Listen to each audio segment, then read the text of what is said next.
Hello everyone, how are you all. कैसे हैं आप सब। संडे मोटिवेशन मंत्रा में आपके साथ हूं, आपका मित्र मैं एमजे।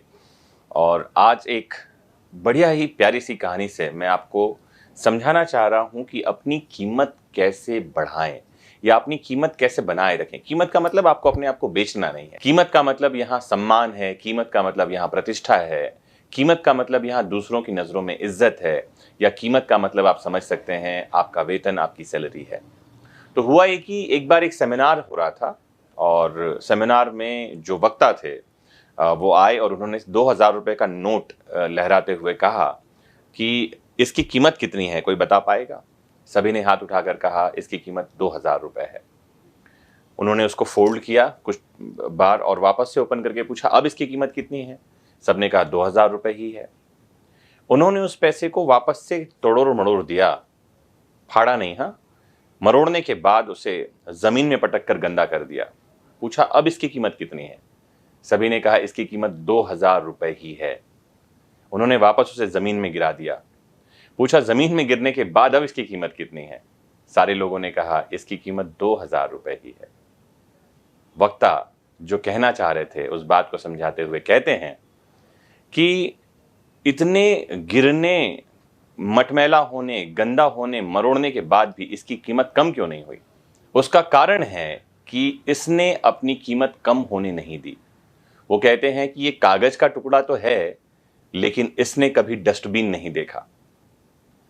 क्या कहना चाह रहे थे वक्ता, मैं आपको समझाऊं कि अपनी कीमत को ऐसा बनाइए, अपने आप को ऐसा बनाइए, अपने स्किल्स को ऐसा डेवलप करिए कि आपकी कीमत कभी भी कम ना हो। चाहे कितना भी आपके जीवन में उतार चढ़ाव आए, कितना भी आप टूटें, कितना भी आपको परेशानियों का सामना करना पड़े, आपकी कीमत कम नहीं होनी चाहिए। और मैं तो इससे एक कदम आगे और कहता हूं कि कीमत बढ़नी चाहिए। वो रुपया था, उसकी कीमत वहां पर में कम नहीं हुई, लेकिन अगर वो सोना होता, गोल्ड होता, मैं इस दूसरी कहानी से इसको लेता कि एक मैं पत्थर रखता और पत्थर रखकर पूछता कि इसकी कीमत कितनी है।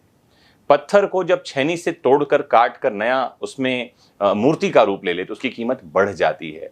मैं दूसरा उदाहरण लेता इस उदाहरण के परे, जो आपको शायद समझ में आए, या जो मैं उदाहरण ले रहा हूं जिसे आप समझें।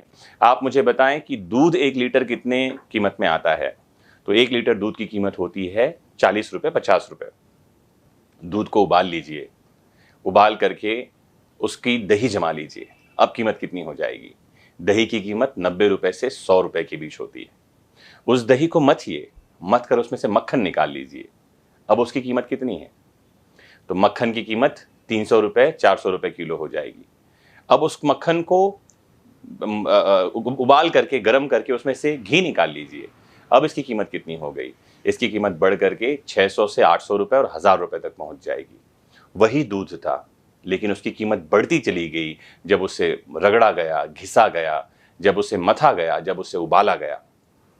तो मेरा उदाहरण दूसरा है। मैं ये कहता हूं कि अपने आप को ऐसा बनाइए कि जब आप चुनौतियां, परेशानियों का सामना करते जाएं तो आपकी कीमत बढ़ती चली जानी चाहिए, दूध से घी की तरफ पहुंचने की तरह। तो दूध से घी की तरफ जाना है हमें। आपको बस इतनी सी बात समझाना चाह रहा हूं मैं आज के इस मोटिवेशन मंत्रा में। तो जब कभी हम इस तरह से, मैं इसको इस तरह से भी कहूं कि मैं बार बार ये बातें भी समझाना चाहता हूं कि वो पत्थर कभी मूर्त का शक्ल नहीं लेता जो हथौड़े और छेनी से टूटने से बचता है। वो सोना कभी कुंदन नहीं बनता जो आग में से गुजरने से बचता है। और वो लोहा कभी फौलाद नहीं बनता जो अंगारों में तपने से बचता है। तो बचिए मत, परेशानियों से टकराइए, लहरों से तुम जा टकराओ, तूफानों पर वार करो, मल्लाहों का छोड़ो चक्कर, तैर के दरिया पार करो। तो परेशानियों से बचिए मत, उनका सामना करिए और कुंदन बनिए, मूर्त बनिए, फौलाद बनिए, या दूध से घी की तरफ यात्रा करिए। आज की कहानी में इतना ही। फिर मिलेंगे अगले मोटिवेशन मंत्रा में, इसी चैनल पर, इसी प्लेटफॉर्म पर। जुड़े रहिए, मोटिवेटेड रहिए, स्वस्थ रहिए, मस्त रहिए। Have a nice time.